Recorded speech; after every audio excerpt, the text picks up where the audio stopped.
என் டீமுக்கு விளையாடும் போது நிறைய உறவுகள் கிடைக்குது.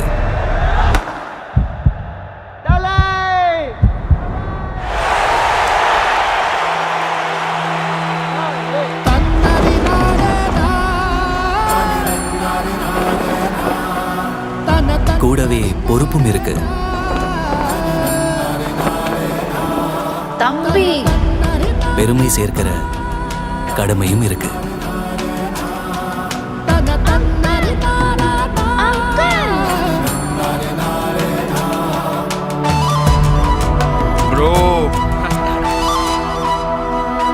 டிவிஎஸ் XL 100 பல வருஷமா பல லட்சம் பேருக்கு நம்பிக்கையான உறவு, பெருமை தந்திருக்கு. எதிர்பார்த்ததை தாண்டி உழைச்சிருக்கு. வெற்றிக்கு வழியா இருந்திருக்கு. நம்ம ஊருக்கு, நம்ம ரூட்டுக்கு நம்ம வண்டி தான் சரி. டிவிஎஸ் XL 100 நம்ம ஊரு வண்டி.